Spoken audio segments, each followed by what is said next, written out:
Hey folks, welcome back to making energy. और आज हम कुछ FTS 13 के कुछ क्वेश्चंस करने वाले हैं। ये अच्छा क्वेश्चन पेपर है, इसके अंदर क्वेश्चंस भी कुछ अच्छे हैं, नीट के लेवल के हैं। ठीक है, तो पहले क्वेश्चन के अंदर हमें क्या बोल रहा है, एंगुलर मोमेंटम है J। ठीक है जी, तो J एंगुलर मोमेंटम है, E काइनेटिक एनर्जी है। हमारे पास डायमेंशन ये फॉर्मूला दे दिया, तो इस फॉर्मूले को कैसे सोल्व करेंगे हम, mL2T⁻⁻1 का whole square will be divided by mL2T⁻⁻2। ठीक है, तो दिस इज T⁻⁻2, तो ये कट करेंगे तो क्या आएगा, mL² आएगा। ये किसका होता है, मोमेंट ऑफ इनर्शिया का होता है ना, mR² जो फॉर्मूला होता है उसके अकॉर्डिंग। अब क्या कह रहा है, एक बॉडी है, इसको हमने ऊपर की तरफ प्रोजेक्ट किया, ये घूम के वापस नीचे आ गई। ठीक है, तो T=3 पे यहाँ पे थी, T=5 पे ये यहीं पे इसी पोजीशन में आएगी, क्योंकि ये 4th सेकंड के ऊपर पहुंची है। ठीक है, ये कह रहा है टोटल टाइम ऑफ फ्लाइट है 8 सेकंड, तो यानी कि 4 सेकंड ऊपर जाने के, 4 सेकंड नीचे आने के। ठीक है, तो अपन का टाइम का फॉर्मूला आता है T=U/G। तो 4 सेकंड ऊपर जाने में लगे, इनटू में जी की वैल्यू 10 होती है, तो अपने पास U की वैल्यू अपने पास आ गई 4 × 10 दैट इज़ 40। ठीक है जी, इसके बाद अपन हाइट निकाल सकते हैं, H=UT + ½ AT²। Direct formula putting question है, 75 आपका इसमें आंसर आ जाएगा। ठीक है, अगला क्वेश्चन करते हैं। A person throws a bottle into the dustbin at the same height as he is. 4 metre away dustbin था, वहाँ पे उसने उसको फेंक दिया। ठीक है, यहाँ से मतलब ऐसे फेंक दिया, 4 मीटर पे था, उसकी हाइट भी सेम ही है। If the angle of the projection is 45 degree from the horizontal, उसने कुछ ऐसे करके फेंका कि इसका एंगल ऑफ प्रोजेक्शन कितना था, 45 डिग्री था हॉरिजॉन्टल से। ठीक है, then the initial speed of thrown bottle will be. तो ये कैसे निकालेंगे, जैसे आर का फॉर्मूला होता है U² sin 2θ/G। ठीक है, डायरेक्ट फॉर्मूला पुटिंग को आर की वैल्यू 4 आएगी, U² sin 90 डिग्री/G। ठीक है, तो 2√G आंसर आ गया अपने पास। Question number, when a person is on floor of a lift which is at rest, the resultant force on him is equal to his weight. ठीक है, when the lift is moving upward with increasing velocity, यानी कि ऊपर की तरफ है तो नीचे की तरफ अपेरेंट वेट उसका ज़्यादा हो जाएगा, then apparent weight of the man is greater than the actual weight. ठीक है जी, ये तो एकदम करेक्ट है। और ये वाले देखते हैं, when a person is on the floor of a lift which is at rest. एक लिफ्ट है, जो रिजल्टेंट फोर्स जो होगा उसका, him is equals to his weight. देखिए पहले के अंदर क्या कह रहा है, एफ नेट की जो बात कर रहा है ना, ये नहीं कह रहा कि उसका वेट क्या होगा, अपेरेंट वेट की बात नहीं कर रहा है, एफ नेट की बात कर रहा है। एफ नेट क्या होता है, नॉर्मल माइनस mg। अब नॉर्मल और mg तो दोनों इक्वल ही होंगे ना उसके अंदर, तो एफ नेट की वैल्यू कितनी आएगी, 0 आ जाएगी। इस वजह से ये वाली स्टेटमेंट क्या होती है, हमारी फॉल्स हो जाती है। ठीक है, तो अपना ऑप्शन नंबर क्या होएगा, 4th आ जाएगा। मुझे तभी कुछ गड़बड़ लग रही थी। 2 सेल ऑफ EMF 4। अच्छा, ये अपने पास सर्किट दे रखा है। If the potential difference across the first cell is 0 then value of R will be. ठीक है, वैल्यू ऑफ R बतानी है अगर potential difference across the first cell की क्या दे रखा है हमें, 0 दे रखा है। ठीक है जी, तो 2 सेल हैं। ठीक है, एक 4 वोल्ट का हो गया, एक 10 वोल्ट का हो गया, और इनके पास इंटरनल रेजिस्टेंस, एक के पास 1 ओम है, एक के पास 2 ओम है। ठीक है जी, और रेजिस्टेंस R से ये जुड़े हुए हैं। तो 4 वोल्ट के अक्रॉस जो पोटेंशियल डिफरेंस है ना, वो कितना है, 0 है। तो वैल्यू ऑफ R बतानी है, तो R की वैल्यू हम कैसे बताएंगे, यानी कि ये तो काम ही नहीं कर रहा। तो I पहले करंट निकाल लेते हैं। I क्या होएगा, 14 डिवाइडेड बाई 3 + R। ठीक है, रेजिस्टेंस तो उतना ही होएगा। ठीक है, और वोल्ट कितनी होगी, ये सीरीज़ में लगी हुई है तो ये 14 होगी। तो करंट अपने पास कितना आएगा, यहाँ से करंट की वैल्यू कितनी है वैसे अपने पास करंट की वैल्यू है internal resistance series in external resistance are shown in the, if the potential difference across the first cell is 0 then the value of the R is। तो हमने क्या लिखी थी इक्वेशन, I = 14/3 + R।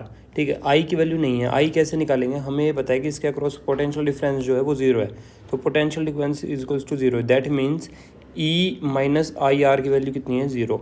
E की value कितनी है, 4। ठीक है, ये गिवन है ना 4, तो यहाँ पे क्या आएगा, E इधर चले आके -4 हो जाएगा, -4 = -IR। I से I गया, R इंटरनल रेजिस्टेंस है 1। ठीक है, तो I की वैल्यू कितनी आ गई, 4 एम्पियर आ गई। ठीक है, दैट मीन्स यहाँ पे कितना है, 4 = 14/3 + R। ठीक है जी, यहाँ से अपने पास R की वैल्यू आई 0.5 ohm. Okay, thin bar magnetic moment M is bent into an arc subtended angle π/2 radian at the centre of the circle the new magnetic. ठीक है, न्यू मैग्नेटिक मोमेंट M क्या होता है ऑन M। ठीक है, और L is equals to πr/2, ठीक है। तो यहाँ से R की वैल्यू अपने पास आई 2L/π, ठीक है जी।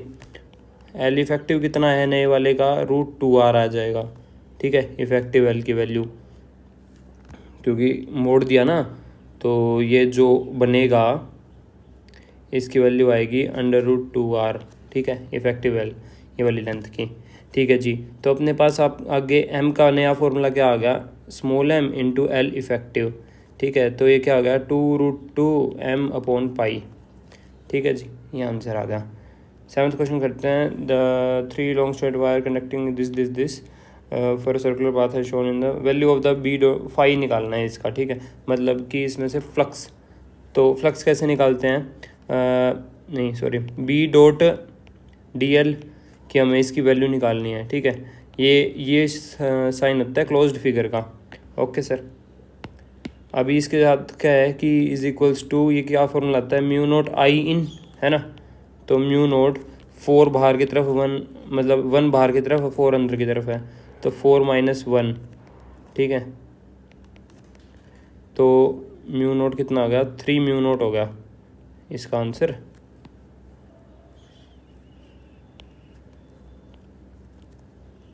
3 म्यू नोट इसका आंसर हो गया। RMS speed of the gas molecule will be given by, ठीक है। तो RMS का फॉर्मूला √3RT/m होता है, तो √3 की 1.73 वैल्यू होती है, ठीक है जी। अगला क्वेश्चन इजी है, इसके अंदर कुछ नहीं करना, अपन को ACB जो पाथ है ना, AC और B, इसके अलोंग डेल्टा Q की वैल्यू निकालनी है, डेल्टा U + W, ठीक है। डेल्टा Q नहीं, सॉरी, सिंपल Q आएगा, ठीक है, Q की वैल्यू। तो यहाँ से क्या आएगा, 50 is equals to delta U + 30, तो डेल्टा U की वैल्यू इसमें आएगी 20 जूल, ठीक है, 20 जूल अपने पास आ गई। उसके बाद क्या है, A, D और B, ठीक है, ये इस पाथ के अकॉर्डिंग चलेंगे अपन। इस पाथ के ऊपर क्या आएगा, Q डैश की वैल्यू आएगी 20 + 20, ये सारी चीज़ें गिवन आप लोग सोल्व करके देख लेना। 20 ये वाला उठाया अपन ने इस बार, क्योंकि delta U + W, delta U will be same in both the paths, ठीक है। तो ये डेल्टा U और ये W गिवन है 20, ठीक है। तो अपने पास आंसर आया 40। इट्स ईजी, जैसे इस क्वेश्चन के अंदर बोथ द सिस्टम में same springs are connected in parallel, so the frequency will be same, ठीक है जी। ये दोनों पैरेलल के अंदर ही हैं। कैसे पता चला, अगर मान लो इसको कंप्रेस करेंगे तो जितना ये कंप्रेस होगा उतना ही ये एक्सटेंड होगा, ठीक है। अब यहाँ पे देखो ये दोनों भी साथ साथ में कंप्रेस और मतलब एक्सटेंड हो रहे हैं, ठीक है, that's why they are in parallel. अलग अलग हो रहे होते ना तो हम बोल सकते थे कि इसमें, लेकिन इसमें डेल्टा एल सेम ही आएगी दोनों की, इस वजह से ये है। 11th क्वेश्चन देखते हैं, असर्शन रीजन। असर्शन रीजन के अंदर क्या है, एक सेकेंड, हाँ, the coefficient of the thermal conductivity depends on the nature of the material, ठीक है। Rate of flow of heat through the conducting road is this, ठीक है। मतलब एक्सप्लेनेशन ठीक नहीं है, बाकी आंसर तो ठीक ही है, लाइंस दोनों ठीक थी, आई मीन। 2 वेव्स निकाल लेना यार, ये हो चुके काफ़ी सारे क्वेश्चन इस टाइप के। External forces are involve in the momentum of the system may not be conserved, okay. 13th question करते हैं अपन, ठीक है। ये बात, जब एक्सटर्नल फोर्सेज इन्वॉल्व होते हैं तो मोमेंटम कंजर्व नहीं होता, ठीक है, may not be conserved. When a stationary bomb explodes some part of the energy release is converted into kinetic energy, ठीक है। मतलब कुछ फटता है तो वो कुछ स्पीड में जाते हैं ना उसके पार्ट्स, तो काइनेटिक एनर्जी मिलती है उनको। When a rubber ball hits a wall it's kinetic energy may not be conserved, ठीक है। काइनेटिक एनर्जी उसकी कंजर्व हो भी सकती है, नहीं भी हो सकती, भी वेस्ट भी हो जाती है, ठीक है जी। तो 13th का अपने पास हो गया 3rd। ये भाई बहुत जनरलाइज्ड क्वेश्चन है, इसका तो मुझे आंसर तक याद है, ठीक है। 4th आंसर है इसका, ये आप लोग सोल्व करके देखना, ईजी है। 2 objects A and B having mass this and this respectively separated by distance are the distance of their center of the mass from the object है, ठीक है। तो इसके लिए अपने पास सिंपल सा फॉर्मूला होता है dm1/m1 + m2, ठीक है। तो फिर ओके,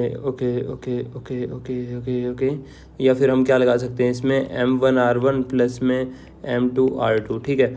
तो फिर मान लेते हैं ये 2 हैं, ये x डिस्टेंस दूर है सेंटर ऑफ मास, इसके लिए r - x डिस्टेंस दूर है, तो फिर क्या होएगा, इसके लिए mx हो गया, तो mx = 3m are minus x, है ना। तो फिर अपने पास एक्स की वैल्यू क्या आई, 3 से m चला गया इंटू आर माइनस एक्स, ठीक है। तो यहाँ से अपने पास x की वैल्यू आई 3r/4, okay, 3m r minus x, ऐसा ही। So as the distance of the planet moves from sun increases, then the time period of the revolution will be, देखो time period जो होता है r³ के directly proportional होता है, इस वजह से अपना आंसर आएगा इंक्रीजेज। स्फेरिकल वेव फ्रंट नहीं, मज़ा नहीं आएगा, ठीक है। Concave mirror has radius of curvature 80 centimetre, light from the distance star incident on the mirror, the distance of its image from the plane mirror is, ठीक है जी। तो ये क्वेश्चन अपन सोल्व कर लेते हैं। तो फोकल लेंथ क्या होती है, r/2 होती है, ठीक है। तो r कितना होता है, -80/2, that will B -40 centimetre, answer आएगा अपना 40, ठीक है जी। क्या आएगा, इमेज जो बनेगी ना वो फोकल प्लेन के ऊपर मिलेगी कनकेव मिरर के, क्योंकि बहुत दूर से आ रही है, पैरेलल मानी जाएंगी ये raise. When the white light passes through a prism, different color undergo different deviation. Yes, it is correct. The deviation of the different color is due to the variation of the refractive index of the material of the prism with color. ठीक है जी, ये बात भी अपने पास एकदम सही है और इसके एक्सप्लेनेशन भी सही है, ठीक है। हर कलर का अलग मटेरियल, एक सेम मटेरियल सेम प्रिज्म हर कलर के लिए अलग रिफ्रैक्टिव इंडेक्स शो करता है, ठीक है जी। फोर्स की वैल्यू दे रखी है और कोऑर्डिनेट्स दे रखे हैं, वर्क डन निकालना है, सिंपल वेक्टर का क्वेश्चन है, ठीक है। F.dr कर लेना, इंटीग्रेशन कर लेना 1,1 से 2,3 तक, ठीक है। तो अपने पास इक्वेशन बना के दे देता हूँ, आप लोग सॉल्व कर लेना इसको, ठीक है। ये हो गया, और फोर्स दे रखा है एक्स आई कैप प्लस में वाई जे कैप डॉट डी एक्स आई कैप प्लस में डी वाई जे कैप, ठीक है। इसको आप सोल्व करोगे तो आपके पास आंसर आ जाएगा। 21 क्वेश्चन देखते हैं। Okay, it's a nice question, और इस टाइप का आंसर मतलब क्वेश्चन आ सकते हैं नीट में। 2 vectors of the same physical quantity are unequal, ठीक है। सेम फिजिकल क्वांटिटी है और अनइक्वल है इफ़, ठीक है जी। They have same magnitude and same direction, ना, they have different magnitude but same direction, ये हो सकता है कि मैग्नीट्यूड डिफरेंट हो डायरेक्शन सेम हो, ठीक है। ये इसका हम मान लेते हैं, ठीक है जी। और दे have same magnitude but different direction, they have same magnitude but different direction, ये भी ठीक है, दोनों चीज़ें सेम नहीं थी।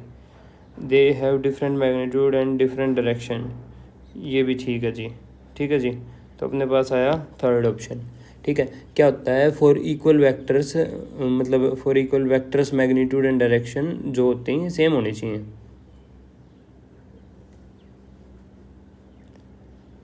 ओके, मतलब ये दोनों सेम होंगे ना तो इक्वल वेक्टर बन जाएंगे ना, बोलो, ये कह रहा हूँ। The average of the energy of the electromagnetic wave is due to electric and the magnetic field lines, ठीक है। LCR सर्किट बहुत आसान क्वेश्चन है, कर लेना, ठीक है। 24 का क्या है, the magnetic flux through a loop resistance R changes this time delta T, ऐसा unit of this will be, ठीक है। तो ऐसा यूनिट इसमें क्या बोल सकते हैं, ये क्या होगा, डेल्टा फाई अपॉन में आर, तो डेल्टा फाई क्या होता है, वोल्ट इनटू में टाइम यानी कि सेकंड, ठीक है जी। और ये नीचे अपॉन में रेजिस्टेंस हो गया, ओके। तो फिर इसका आएगा अपने पास, देखो क्या होता है कि चार्ज होता है वैसे तो डेल्टा फाई अपॉन में आर, ठीक है, क्योंकि तो अपने पास यूनिट क्या होगी, एम्पियर सेकंड। एक चीज़ देखो, इससे एम्पियर आया, सेकंड अपने पास है ही, ओके। दूसरा क्या होएगा, वोल्ट जो होता है ना, वर्क डन अपॉन में चार्ज होता है, ठीक है। तो चार्ज क्या आएगा, वर्क डन अपॉन में वोल्ट हो जाएगा, तो JV इनवर्स भी आ जाएगी, तो दोनों आ गए अपने पास, ठीक है। Two concentric the potential will be 0 at point what, okay. तो देखो ये क्वेश्चन ना खुद सॉल्व करके देखना। अगर किसी को नहीं आता है ये वाला क्वेश्चन तो आप लोग मेरे से कमेंट्स में पूछ सकते हो, ठीक है। बट मैं इतना बता दूं कि वी पी के ऊपर जो पोटेंशियल आएगा ना P1 के ऊपर वो ज़ीरो आएगा। अब क्यों आएगा आप लोग ये निकालो, ठीक है। डायरेक्ट इसमें बड़ा इजी वाला फॉर्मूला लग रहा है कि जैसे एक फॉर्मूला बता देता हूँ कि ना अगर अंदर निकालना है ना इस पॉइंट के तो इसका पूरे का पोटेंशियल लगेगा, इसकी पूरी रेडियस लगेगी, तो फॉर्मूला आएगा KQ/A, ठीक है। तो इसको सोल्व करके देखो, पोज करो, सोल्व करो। Cylinder of the radius R is placed on the electric flux, इतना है shown in the figure. The net electric flux through the cylinder is, net electric flux through the cylinder निकालनी है। तो क्या होता है, फ्लक्स क्या होता है, E.dA होता है, ठीक है। तो इसके थ्रू हम निकाल सकते हैं क्या होता है, जो इलेक्ट्रिक फ्लक्स होता है ना कर्व्ड सरफेस के थ्रू तो जीरो जा रहा है, ठीक है। फ्लक्स सिर्फ कर रहा है जो सर्कुलर क्रॉस सेक्शन एरिया है ना, यहाँ से गुजरा है और यहाँ से निकल रहा है, ये वाला एरिया तो कुछ है ही नहीं, ठीक है जी। तो अपन फॉर्मूला करेंगे, पहले तो एरिया डबल हो जाएगा, ठीक है। तो 2A² into πr² minus A² πr², ठीक है। तो इसको अपन सोल्व करेंगे ना तो अपने पास आ जाएगा कि देखो अगर सिंपल टर्म्स में समझाऊँ तो इसका एरिया, ठीक है, और इसका एरिया एंटर कर रहा है कुछ फ्लक्स बाहर निकल रहा है उधर से, कर्व सरफेस एरिया के अंदर से कुछ भी फ्लक्स नहीं निकलने लग रहा, ठीक है जी। तो अपने पास आ गया 2A² और इधर πr², और इधर आ गया A²। तो सिंपल माइनस करेंगे तो अपने पास क्या आएगा, 3A² πr², ठीक है। ये अपने पास आंसर आ गया। तो okay, we have the option. Dielectric slab of the constant K is equals to 2 is completely inserted in the space parallel plate capacitor of the capacitance 10, C dash is equals to KC। तो क्या हो गया, 2 × 10 is equals to 20 micro. ये answer आ गया अपना, ठीक है। ये देख लेना, इजी है ये वाला क्वेश्चन, इजी है, आप लोग करके देखो। इलेक्ट्रिक डाइपोल का ये थ्योरेटिकल क्वेश्चन ये होना चाहिए भाई, इंपॉर्टेंट है। इसका आंसर बता देता हूँ 4, अगर ना है ना तो याद रख लेना और कमेंट में पूछ लेना please. In the given figure diode D is connected, यानी कि करंट ऐसे ही जाएगा, इसका काम ये है। Resistance R100, EMF is 3.5, the barrier potential developed across the diode is 0.5। ये 0.5 को खा जाएगा तो इसके पास तो 3 ही वोल्ट पहुंच रहा है। The current in the circuit will be 100/3, बात ख़त्म, ठीक है जी। तो 29 का आंसर आएगा अपने पास, वही है, I is equals to 3.5 minus 0.5/100। तो ये क्या आएगा, 3/100, that will be approx 30 micro ampere, ठीक है जी। मतलब और तो ऑप्शन ही नहीं है अपने पास कोई, 30 आएगा। Okay,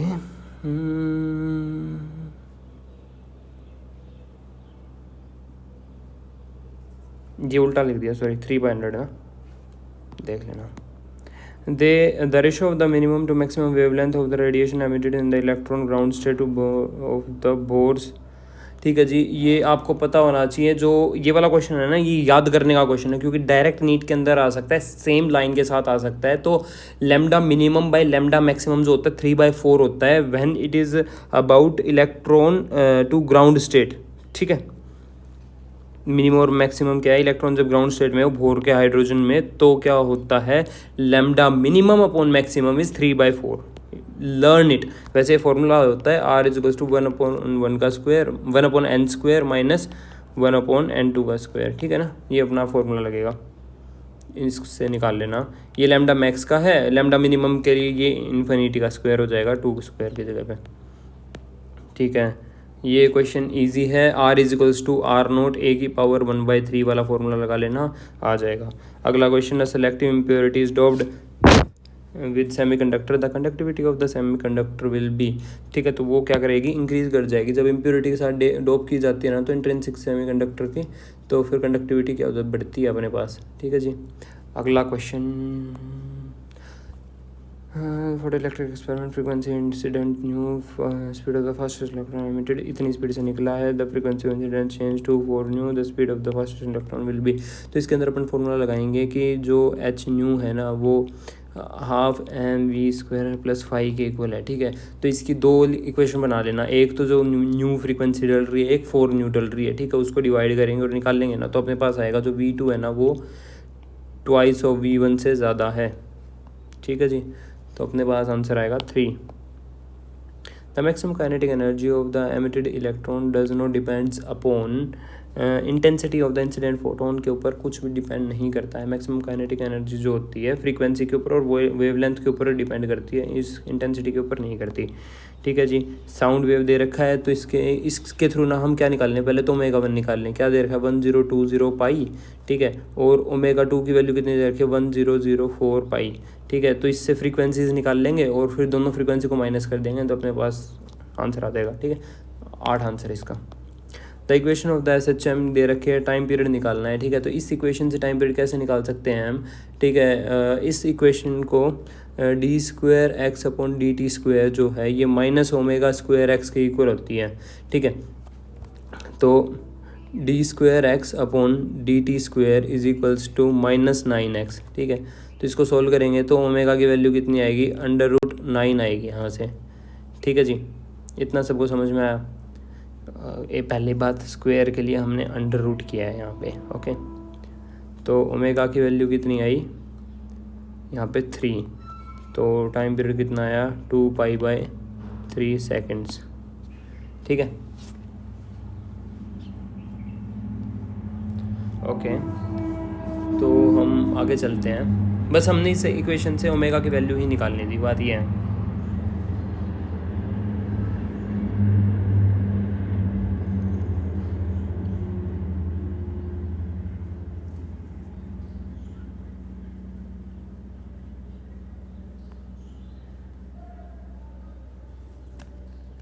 Let me write omega -ω² is equals to -9x। तो इससे ही आया अपने पास। Variation of the molar heat capacity constant CV with the temperature T for the ideal monoatomic gas, okay जी। तो इसके लिए क्या होता है CV is equals to 3/2 × R, है ना। तो फिर अपने पास क्या आंसर आया, डिपेंड नहीं कर रहा, कांस्टेंट, ठीक है। अब block slides on the vertical track of the radius 1 metre, speed block the A is equals to 2 metre per second, then the normal force exerted by the, okay. तो जो अपने पास नॉर्मल फोर्स होगा वो कितना होगा, नीचे कितना लग रहा है mg लग रहा है, ठीक है जी। और इधर क्या स्पीड है इसकी 2 मीटर/सेकेंड की स्पीड है, ठीक है। तो r is equals to 1 metre है, n - mg is equals to mv²/r। तो n की वैल्यू होगी mg + v²/r, ठीक है। तो वैल्यूज़ पुट करेंगे तो अपने पास 28 आंसर आएगा न्यूटन। अगला क्वेश्चन देखते हैं, ठीक है।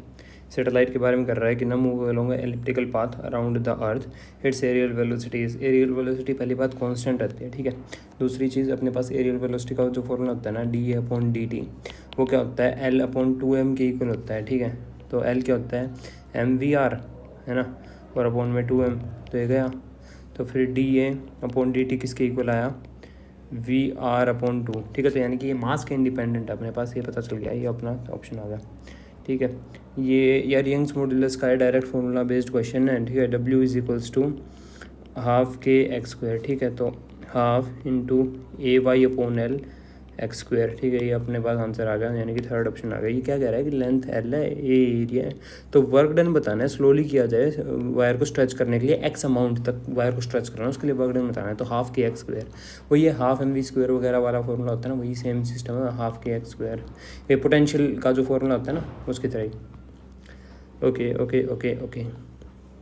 तो ये 3 जगह हैं, ठीक है। इसके अंदर क्या कर रहा है कि 3 ऐसे अपने पास पुली दे रखे हैं, सस्पेंड कर रखी हैं। इफ द स्प्रिंग कांस्टेंट जो है 100 दे रखा है अपने को, तो एक्सटेंशन इन द स्प्रिंग निकालनी है अपन को, ठीक है। तो अपन क्या करेंगे, 3, भाई देखो थोड़ा सा लंबा क्वेश्चन है, इसके अंदर क्या करेंगे 3 फ्री बॉडी डायग्राम बना लेना, ठीक है। तो तीनों फ्री बॉडी डायग्राम बनाओगे ना, तो इसके ऊपर क्या लग रहा है, इसके ऊपर टेंशन लग रही है, ऊपर की तरफ एक्सेलरेशन लग रहा है, नीचे की तरफ 20 लग रहा है। इसके ऊपर भी टेंशन लग रही है, एक्सेलरेशन इसका नीचे की तरफ लग रहा है, और नीचे